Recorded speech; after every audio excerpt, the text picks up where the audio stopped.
السلام عليكم، معكم عاتقة من قناة وصفات لاله عاتقة.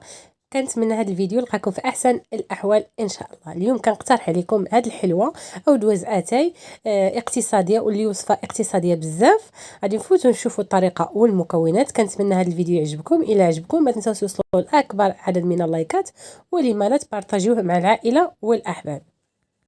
بسم الله على بركه الله. المكونات اللي غادي نحتاجو بيضتين. غادي نديرو بيضه كامله، والزوجه غادي نحتفظوا بالصفار نتاع البيضه، وغادي نستعملوا غير البيض الابيض نتاعها. غادي نضيفوا عليهم شاسيه نتاع الفاني من وزن 7 أو 8 غرام. غادي نضيفوا رشه من الملح لتصحيح الذوق، وهنا غادي نديروا نص كاس نتاع العنبه نتاع السكر حبيبات. غادي نخلطوا هاد المكونات كاملين مع بعضياتهم. هنا تقدروا تستعملوا يديكم، ولا انا فضلت انني نستعمل هذا الخلاط يدوي. غادي نخلطوا مزيان حتى نحاولوا يذوب داك السكر، وغادي نضيفوا عليهم. هنا كاين انا استعملت هذا الملح الوردي ولا كيف كيقولوا له. هنا كاين غادي نضيف فرشه من الملح لتصحيح الذوق، وغادي نخلط ونضيف الزيت. كذلك ومثال غادي نضيفوا نصف كأس نتاع الزيت.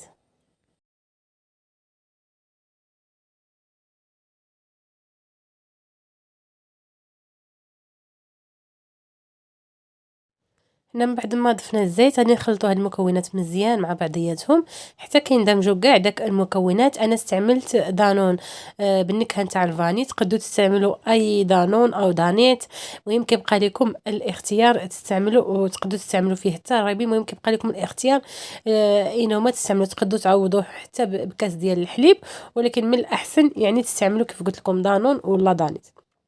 تخلطوا هاد المكونات كاملين مع بعضياتهم مزيان على هاد الشكل، وغادي نضيفو. انا ضفت له واحد اللمسه. تقدوا انكم نتوما اختياريه. انا ضفت له 2 مغارف كبار نتاع اللوز، غير ما نقيتو مسحتو مزيان وطحنتو بقشورو كيف كتشوفوا معايا. تقدوا ديروا القوقو ولا ما ديروش، ولا تنسمو يعني باش ما بغيتو تنسموه، ولا بالزنجلان. المهم كيبقى لكم الاختيار، غير اللي مهم يعني ما تحمروش، يعني ديروهم هكاك خضر، بحيث راكم عرفتوا الحلوه غادي تزيد طيب في الفران. يعني الا حمرتوها وزدتوها عاوتاني كدتو راه غادي تشم فيها ديك الريحه نتاع بحال محروقه. اللهم يعني ديروهم خضرين. بالنسبه للدقيق، هنا كنضيفوا عندنا ميزاننا تقريبا واحد 300 غرام تاع الدقيق اللي استعملت. هنا كنستعمل يعني بحال هكا هذا الخلاط يدوي بالحق، يعني كيكون عملي اننا نخلطو باليد حسن.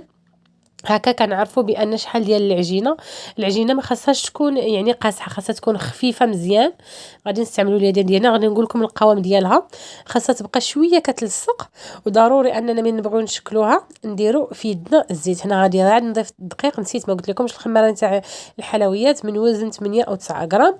هنا غادي نخلطوا مزيان، وغادي نضيف على الدقيق ونخلط هاد المكونات كاملين حتى كتندمج لنا العجين. هنا غادي نضيف حيت راه عاد خاصو الدقيق. هنا كنضيف له.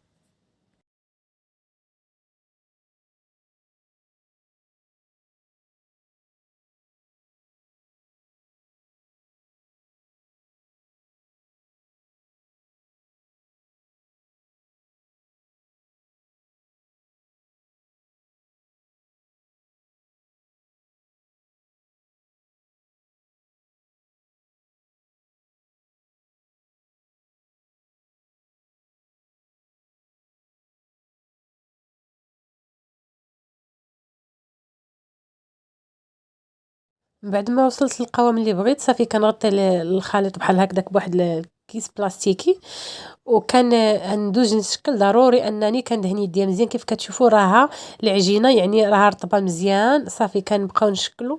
بالنسبه للكويرات نتوما كتحكموا، بغيتوا ديروهم صغار تقدوا انكم ديروهم صغار، بغيتوا ديروهم كبار يعني كديرهم كبار. انا درتهم كبار، كل قطعه كتجي تبارك الله كبيره. وحنا كنوريكم الطراوه يعني نتاع شوفوا يعني راها رطبه بزاف وكتلصق في اليدين. يعني ما خاصكمش ديروها يعني قاصحه بزاف. ضروري كنأكد عليها ان العجينه تجي رطبه. صافي يعني كنشكل على هذا الشكل حتى كنكملوا. هنا كاين كيف شتيتوا يعني كملت يعني الصينيه نتاعي كتعطيني هذا القدر نتاع الحلوه، ديك الكميه اللي درنا. هنا كاين انايا قطعتهم في التالي، قطعتهم يعني كيف نقولوا بحال اللي وزنتهم باش يجيوني يعني الشكل. عاد كنكور باش يجيوني كاملين يعني نفس الحجم. كنكورهم بحال هذا الشكل. انا ومين كنكورهم كنبزط عليهم عاد شويه حيت راه غيتنفخوا، كتشوفوهم كيف راهم دابا كان غيتنفخوا.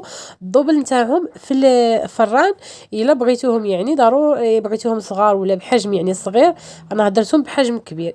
ضروري انكم يعني ديروا النصف نتاع الكميه اللي درت انا في كل كويره. انا راه درت تقريبا راه ما يعادل راه تكون تر تكون 35 38 غرام في كل كويره. وهنا كيف شفتوا راه وطيت عليهم، راه تما عاد صباعي وطيت عليهم بيدي مزيان. وغادي ندهنهم بصفار بيضاء. تقدوا الا بغيتو يجي داك اللون غامق يعني تضيفوا عليهم حتى قطره من الخل او الحليب وتضيفوا عليهم ولا تخلطوا معاه القهوه سريعه الذوبان. المهم كيبقى لكم الاختيار. بالنسبه للشتاء من الاحسن تستعملوا شي نوعيه اخرى.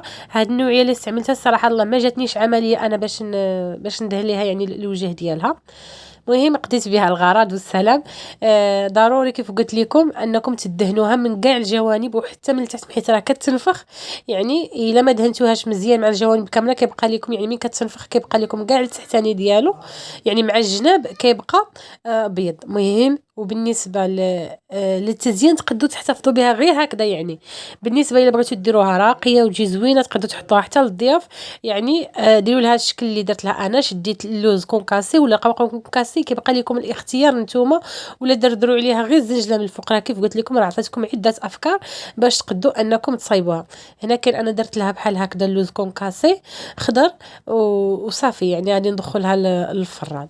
كيف قلت لكم راه تقدروا ديروا اللوز كونكاسي القوقعه كونكاسي ولا ديروا الزنجلان. المهم اي حاجه يعني تزينوها بها كيبقى لكم نتوما الاختيار واللي متوفر عندكم في البيوت نتاعكم.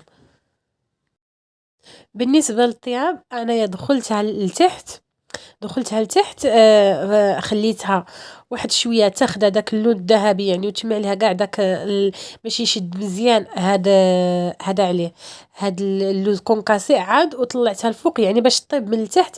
راكم عارفين ضروري انكم باش تضغطوا مزيان على هذاك اللوز باش يلصق. بحيث الا ما درتوش راه ملي كتجبدها ملي كتدخل الفرن صافي يعني كتنفخ كيتحيد منها كيف نقولوا كاع داك اللوز. ضروري انكم تضغطوا مزيان. وبالنسبه للقضيه نتاع انكم تدخلوها لتحت هو الاول راه كيتشقوا يعني ملي كتكون العجينه خفيفه راه كتشق. يعني كاين بعض الحبات اللي كيتشقوا كتجي بحال غريبه مشقوقه كتجي صراحه الله شهوه منها. سورتو انا من درتها باللوز ويعني جا فيها المذاق نتاع اللوز كتجي رائعه صراحه الله. هكا الكوتي ولا الفطور مع القهوه ولا اتاي كتجي زوينه. انا كنصحكم يعني انكم تجربوها وتردوا عليا الخبر. وبالطياب انا طيبتها في الفران ديال الغاز نقصت له يعني درت له الحراره نتاع يعني هذا عليه نتاع الحلوه. هذا هو الشكل ديالها من بعد ما كنجبدها من الفران.